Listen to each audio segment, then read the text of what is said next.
In this video, we're given that a bottle jack works by transferring pressure through a fluid.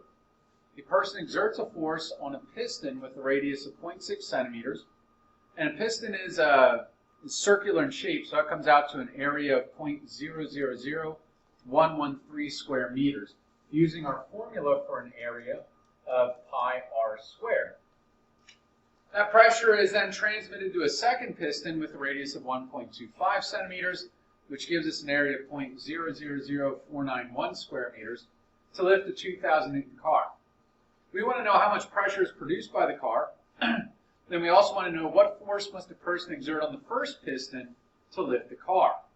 I'll give you a hint here based on Pascal's principle that the pressure in the first piston is going to equal the pressure in the second piston.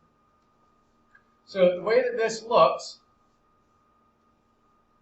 we have a piston, which is really just a cylinder with a plunger that goes through it.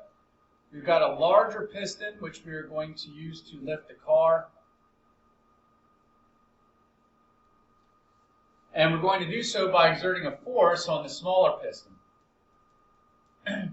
First thing we want to know is how much pressure does the car exert, and then based on that pressure, how much force is exerted at the first piston. So we're going to start here by running down some information at the car. The area at the car is 0.000491 square meters. And we know that the force of the car is 2,000 newtons. So the car is at the larger of the two pistons. We know the force of the car, and we're going to get the pressure. To get the pressure, we go to our formula. That pressure is force divided by area. We place our values in. We have 2,000 for the force and 0.000491 for the area. And this gives us a pressure of 4,073,320 pascals.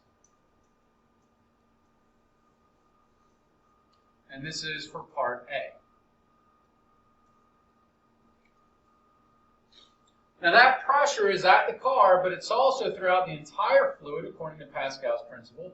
So the pressure is also at the first piston of 4,073,320 pascals. Now the first piston, the area is 0.000113 square meters. And we know that the pressure is 4,073,320 pascals. And so we want to know the force that we have to exert at the first piston in order to lift that car. So we still have the same pressure equals force over area, but now we know the pressure. The pressure is 4,073,320. We want to find the force. The area is 0.000113. We end up multiplying those two together, and we get a force of only 460 newtons. So the idea here is that to lift a 2,000 Newton car, we only have to exert a force of 460 newtons. So that jack enables us to exert a smaller force at a smaller piston. And because the pressure is transmitted equally throughout, according to Pascal's principle, we can lift now a larger car at the larger piston.